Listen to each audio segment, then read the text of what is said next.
right, so today we're going to start going over section 1.4. But before we do that, just wanted to let you all know that there are two study guides up. One is available to y'all through WebAssign and the other one through Blackboard, through the course material. Between the two, we cover everything for the exam, which will be next week. Having said that, the exams, typically what I do with exams is give them the last day of the week, just so that you have the entire week to prep for it. Because honestly, who wants an exam the first day of the week, right? Or even in the middle of the week, might as well do it at the end. So you have time to prep for it and ask me questions, right? So the exam the study guide that's available to you all through WebAssign, it is something like 70 some odd questions, and it just covers everything that we're going to talk about, as well as the study guide that I posted on Blackboard. The study guide that I posted on Blackboard is the end of the chapter, really. It's the study session there. Having said that, I think that's all the announcements I have for y'all. Oh, office hours. For anyone who didn't see, I posted office hours. Those might still change a little bit just because they run into my professor's office hours. So I might change those just so I can also attend office hours. But having said that, let's get on with things. So, section 1.4. Section 1.4 is really all about the definition of functions. Does anybody know what a function is without reading what this says? What's a function? Function is really just an equation that takes in one value and spits out one value. So for every x, you'll only get one y. And any equation that fits this behavior is called a function. It's really the general gist of it. Having said that, we have this idea of the domain and range. The domain is where all your x values come from. The range is where all of your y values go to. Make sense what I mean? Yeah? So as an example of this, let's imagine we have all of the real numbers. This funny R just means real.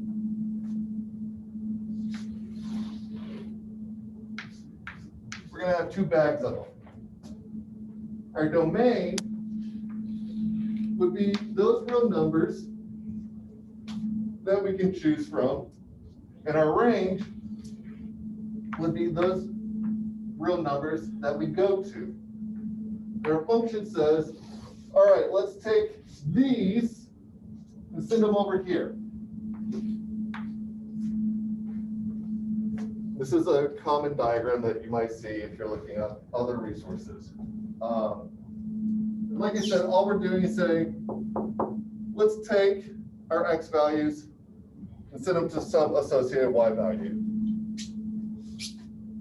Notice we could potentially pull from all of the reals, but we have a particular domain within all of the reals, right? Similarly, we could be potentially sending to all of the reals, but we have a particular range that we're sending all of the reals. Make sense what I mean?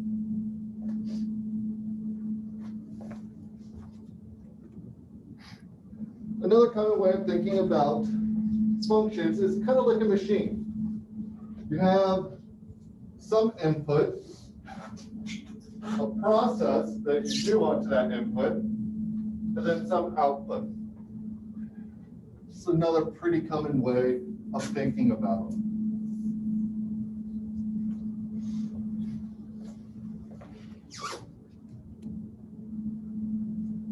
Having said that, let's determine if some of these different equations are functions. How are we going to do that? How are we going to determine whether or not these things are functions or not?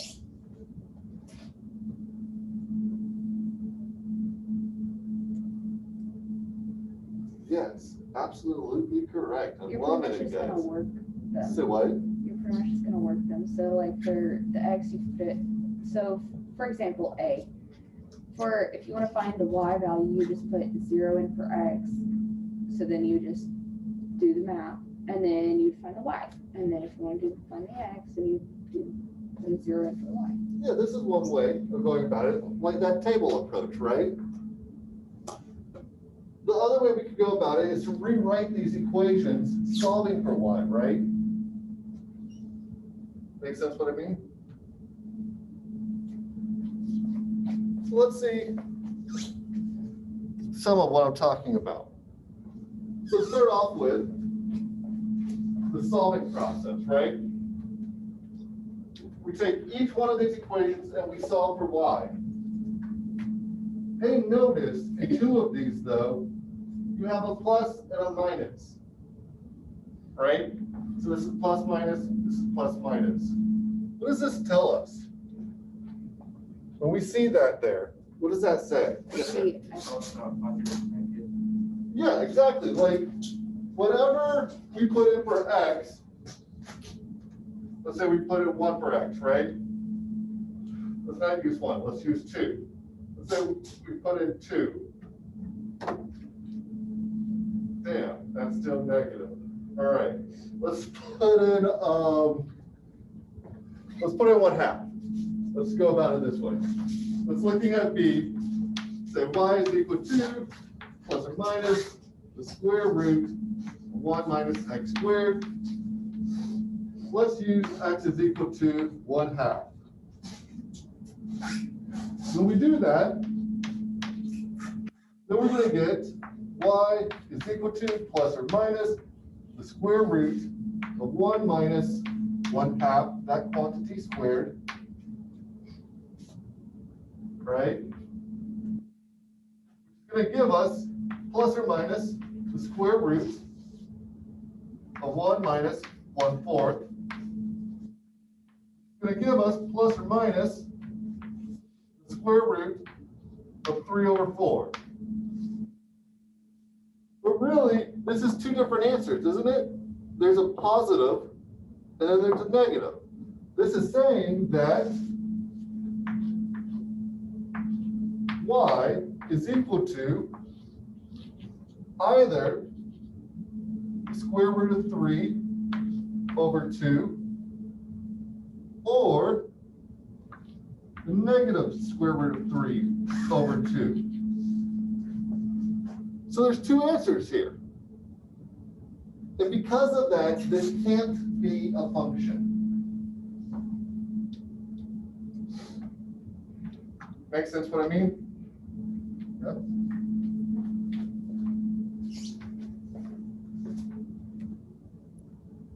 So just looking at what their graphs look like, we can kind of see this, right? Now let's move along the x-axis. Notice after this initial point, all of these have two different y values for every x value, right? Yep. Similarly, the circle. So we fail to have this one-to-one relationship. Everybody with me?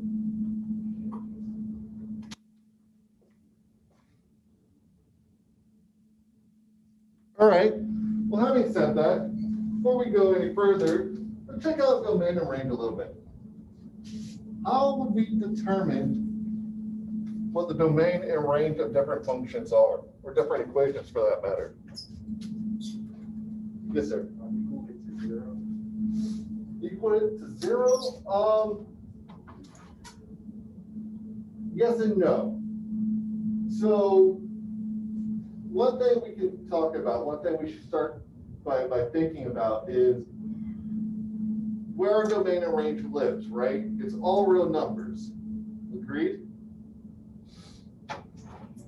So having said that, in the case of A, we're taking the square root of x minus 1. Well, we know the square root will give us a real number for any number 0 or greater, right? So the question here now becomes, well, when does x minus 1 fit that. What's going to be true anytime x is equal to 1 or greater, right? So we can assume just from that our domain is going to look something like this, that it's going to have to be for x values 1 or greater. Agreed? And this is generally the type of thinking that we're going to need to apply here. What do we know about parts of these different functions? In this case, we know that the square root has a very particular domain. Anytime, whatever you put into it isn't negative. Not necessarily. If you're considering complex numbers, you're right. But in our case, we're just going to restrict ourselves to just reals. So for this reason, in the case of A, we know our domain is any value, the x value, 1 or greater.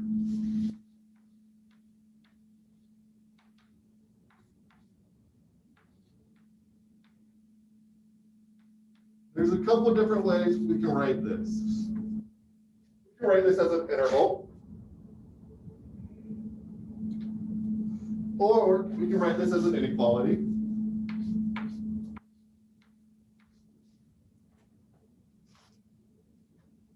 Or we can write it as a set, or so forth and so on. Like, there's a couple of different ways we can express this idea. So we know the domain is going to be any value where x is greater than or equal to 1. What about the range? What's the range of this thing? What values can we get from a square root? 0 or higher, right? Absolutely. Does that change depending upon what we put into it? Like, is that going to change anything here? Not really, right? Because we can get to every number inside the radical. Makes sense what I mean? So we know the range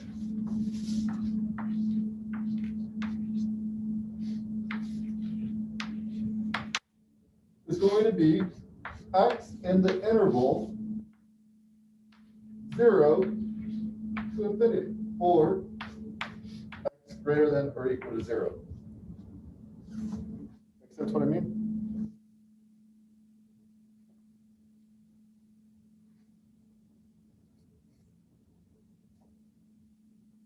So, some more notation. When I write things in interval notation, does anybody know what the square bracket means? Yes, it can include that number. Anytime you see a rounded bracket, it means you go up to that value, but you don't quite reach it, right? So let's say, for example, we had 0 to 1. In this case, we can achieve 0, but we can't achieve 1. So we could be 0.9, we could be 0.99, we could be 0.9999999, we could be Chuck Norris and count nines for infinity, but we'll never get to 1. Make sense what I mean? Go. All right, so another way of thinking about these problems, these questions of domain and range. Let's imagine we've got a flashlight. And we're shining this flashlight perpendicular to the y-axis, right? Where on your y-axis is the shadow of your graph? In our case, it's every y value above 0, or 0 or above, right? Similarly, we can do the same thing for the x values. And we can find that it's any x value 1 or above. So this is another way of thinking about it, is like shining a light. Where does your shadow get cast? Everybody cool with this? Go.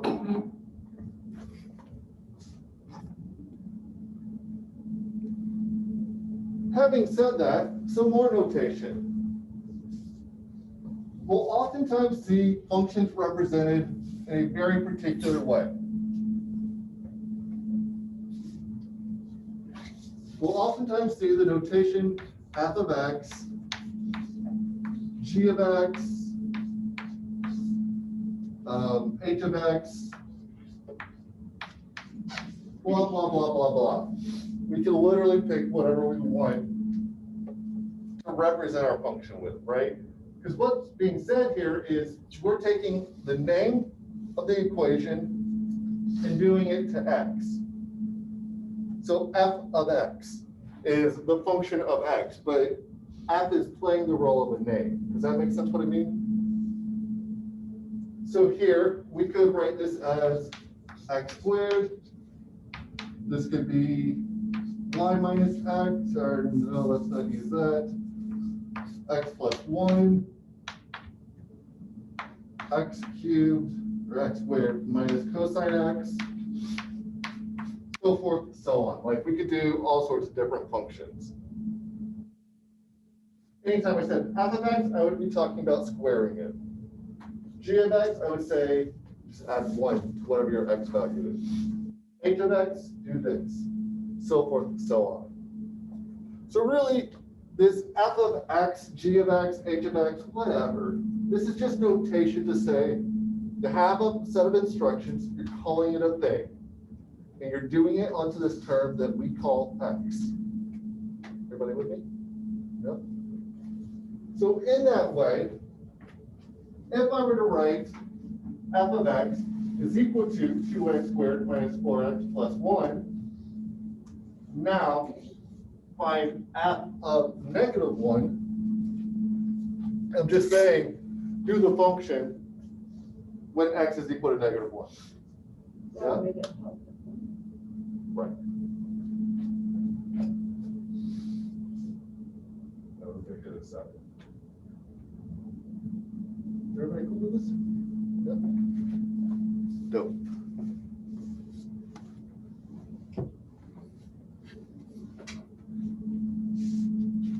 So, having said that, why don't y'all try, why don't y'all give these a shot here? See what you come up with.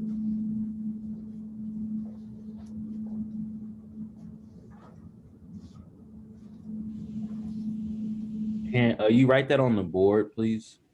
Absolutely. Thank you. No problem. So D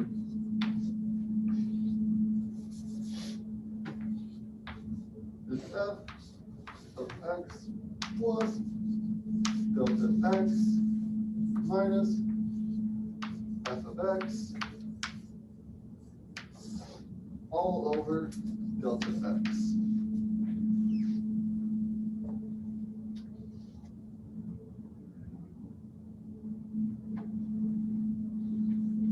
Where, sorry, it probably helps to know what f of x is, doesn't it? X squared minus 4x plus 7.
So who thinks they got it?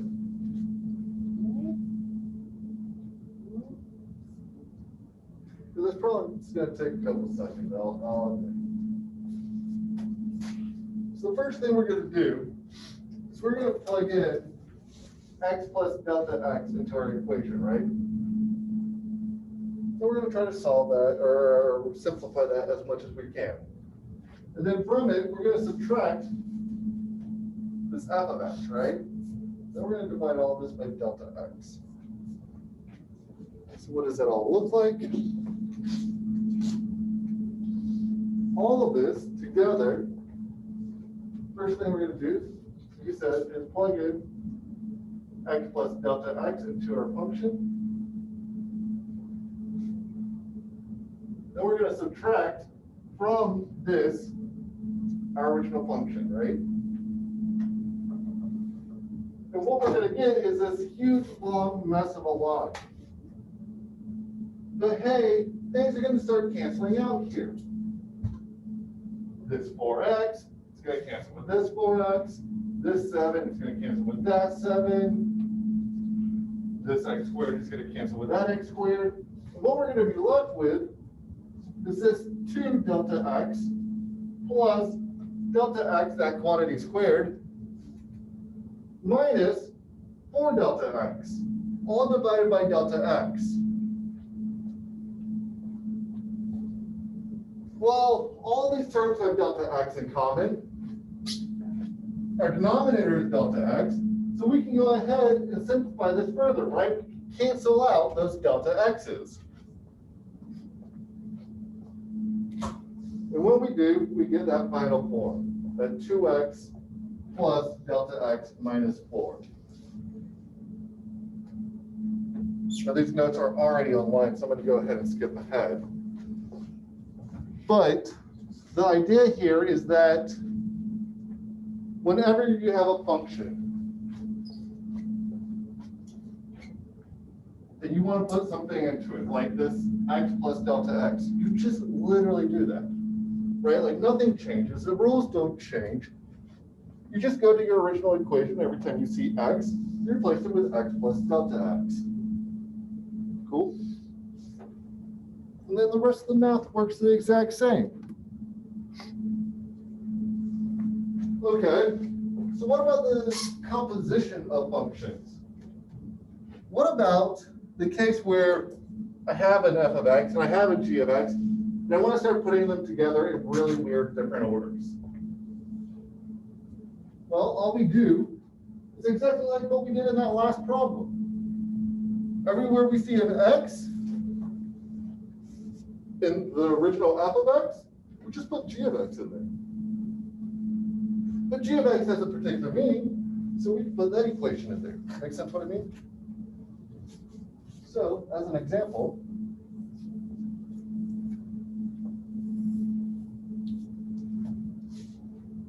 let's say we've got f of x is equal to x squared minus 1. Well, let's say g of x is equal to x plus 1. Well, in that case, f of g of x is going to be equal to f of g of x, which is going to be equal to g of x squared minus 1, right? But we just said g of x is equal to x plus 1. Now we're squaring it, and we're going to subtract 1.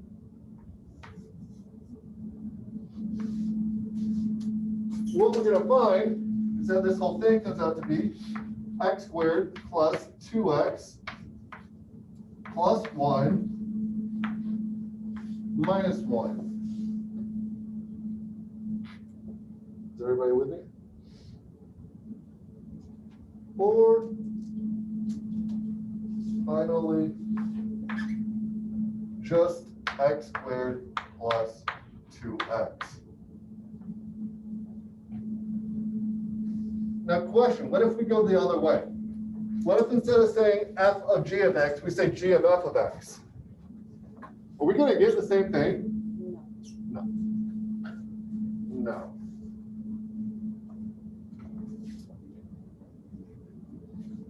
Not necessarily, anyhow.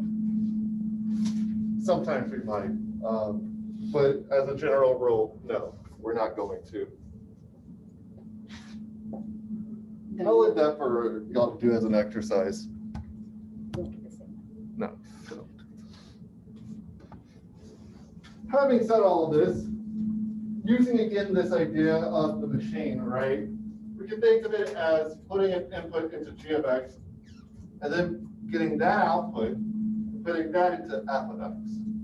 This is essentially what we've done here, right? Like whatever g of x comes out to be, we would have solved that and put it in and worked it out. Make sense what I mean? Yep.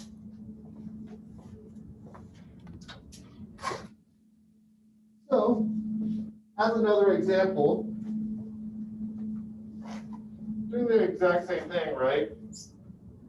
We take f of x, we put g in for x.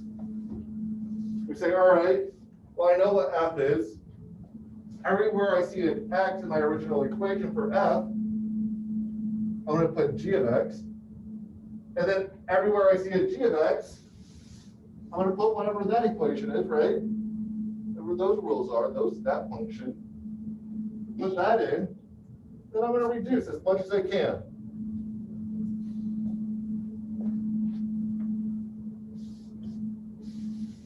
And just again to reiterate, f of g of x does not have to be equal to g of f of x. And we can see that here, right?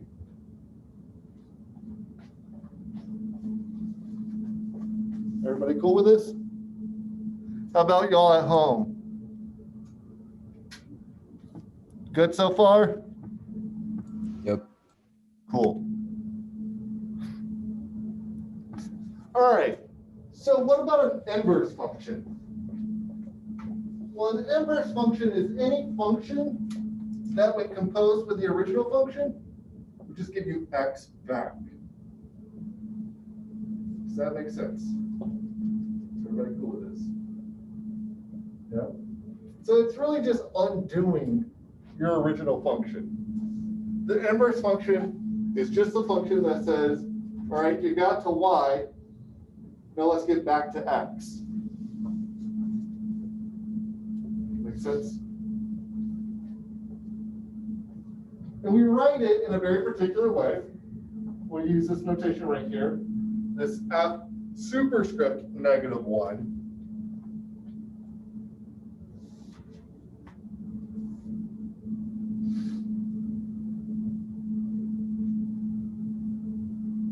And something else to notice.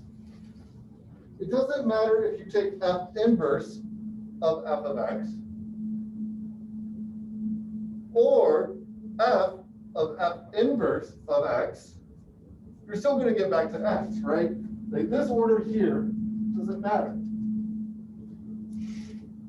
because they undo each other. If one undoes the other, then naturally the reverse is true, right? Just like following a map. If you follow it in one direction to your house, you're going to get home. If you follow in the opposite direction, you're going to get back to school. It's the same idea as that.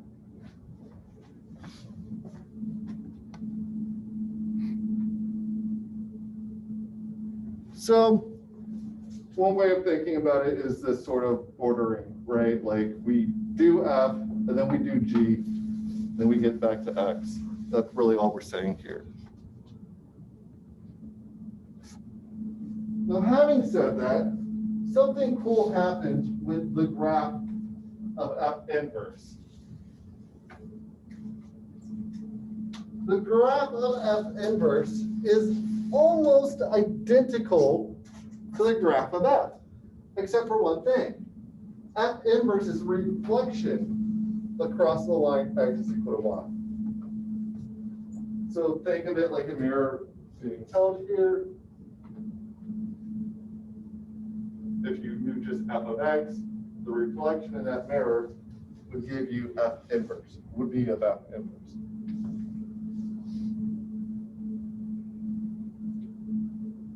And this makes sense, right? Because what f is doing is saying, let's take an x and go to y. What f of inverse, or f inverse is doing is saying, let's take a y and get back to x. So we swap the order pairs, right? If you put in a into our function and get out b, then when you put in b into our inverse function, you should get out a. And this is why you get that reflection. And that's what they're trying to show you. Put in a into our function, you get out b. You put in b into our inverse function, you get out a.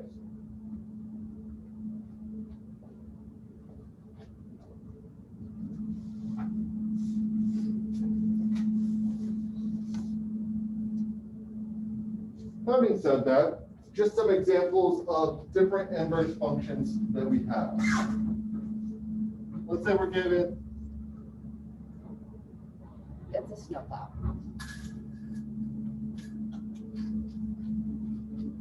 okay, snowplow, cool. All right, so let's say we're given any of these functions, right? Each of their inverses would be as such. But it's not enough to just be like, all right, check it out. Here's some functions. These are their inverses. How do we find the inverse of a function? Any thoughts? Wouldn't you just start putting in for negatives? Like if it's a positive, you start putting in for a negative, and if it's a negative, you start putting in for positive. Not quite. Yes, sir. I'll switch the x and the y. Right. This is one way to do it. This is probably the most common explanation for how to find the solution to the inverse. And I think I know where you're going with that. And yes and no. Depends on the context. So let's say we're given f of x is equal to, I don't know, let's just go with x plus 1.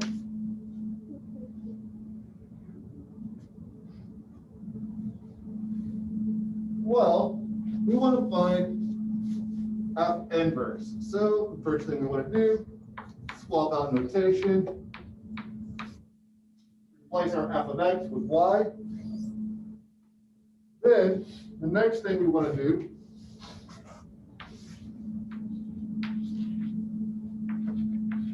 is swap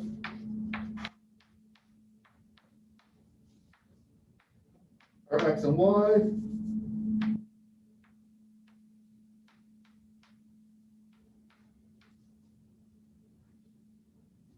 Finally,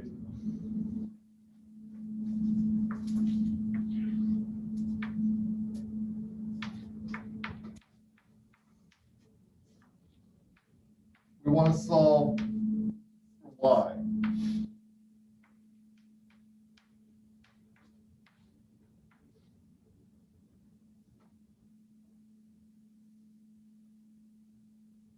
Now, question.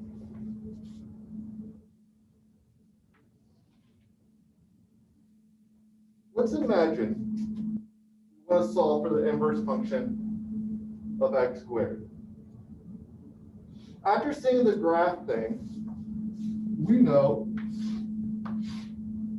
let's start off with, we know the graph of x squared is just the parabola, right? But we just saw a second ago that the reflection of our function across x equal to y is the same thing as the graph of our inverse function, right? Everybody cool with this? Well, if that's the case, then our inverse function of x squared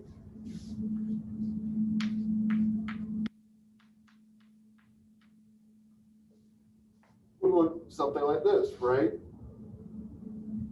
But if we want it to be a function, not entirely true, is it? Because a function has to be one-to-one. We can only have one y value for every x, and this definitely doesn't have that. So what do we have to do here?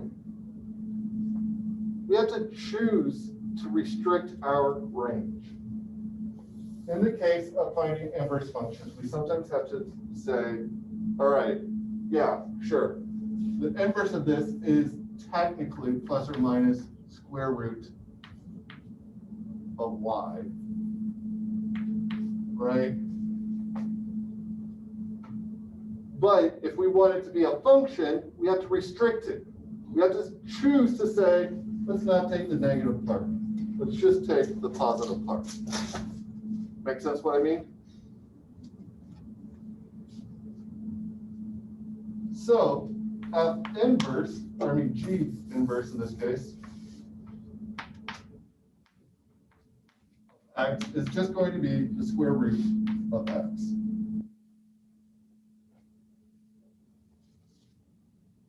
Everybody's cool with this?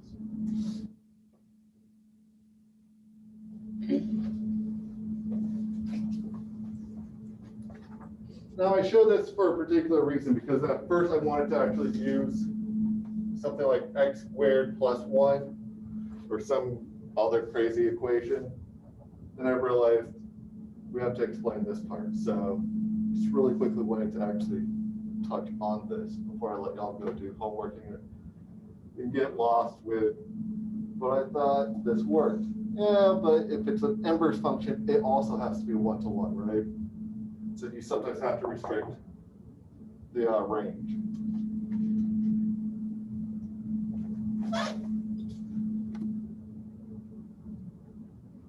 Having said that, let's find the inverse function of this example here.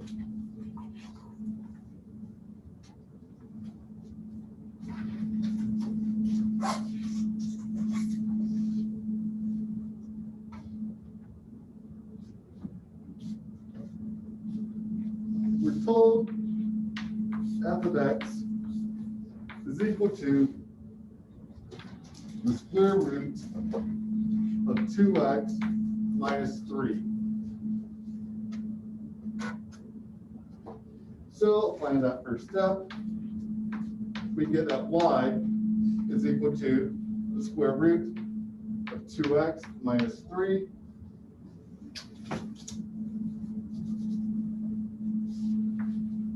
Swapping out then our x and our y's.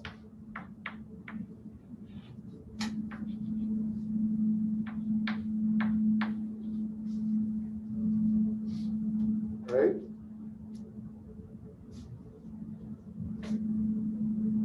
So the next step here is to solve for x. Doing that, we find x is equal to square root of 2y minus 3. This implies x squared is equal to 2y minus 3.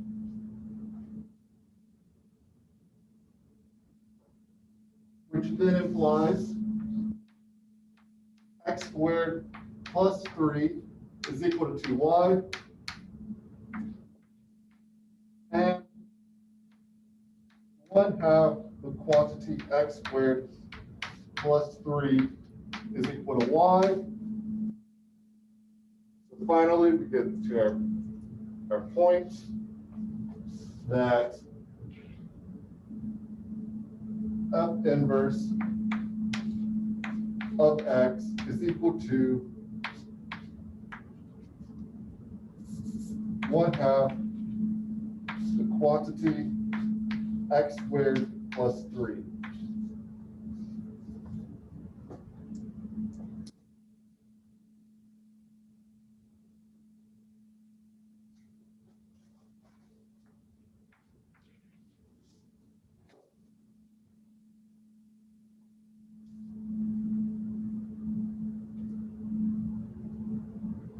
Yes, sir. So would you rather us write it how you wrote it up there? So there's no subject, write it x squared plus 3 equal That's actually what I don't know if y'all caught it for a second. Like I stopped to be like, how do I want to write this?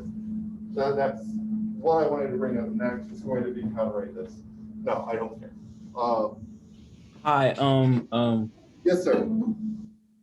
Quick question. So why wouldn't you put the x squared plus 3 over 2 instead of multiplying it by a half? Like, does it matter or? No, it doesn't. That's what we were just saying in here. Is that it doesn't matter, right? Like this 1/2 the quantity x squared plus 3. Well, it's all equal to x squared plus 3 over 2, or we could write 1/2 x squared plus 3 over 2, or a couple other ways. As long as they're all equivalent ways, I don't care. Okay. Make sense what I mean? Yeah. Cool. What time is it? Enough time, I think, for one more. Well, really quickly, just jumping to the solution of it. We see that looking at the book, same idea, right? We're going to first replace our f of x with y, swap out our x and our y, square both sides, add 3, divide by 2, and we get to the same endpoint. And just as some icing on top, notice the graph, well, they're the inverse, the reflections of each other, right? Having said that, this is that point I was making a second ago about in the event that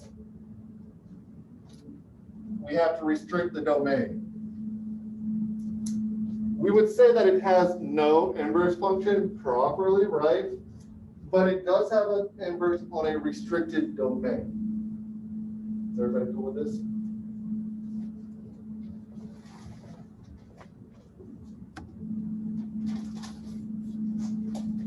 And that's what their point is here, is that you can't, without restricting the domain of your inverse function, you can't technically have an inverse of all functions. Sometimes you do have to restrict domains and ranges. I keep saying domain, I mean to say the range. Having said that, I think I will let y'all go for the day. I'll stick around if anybody has any questions.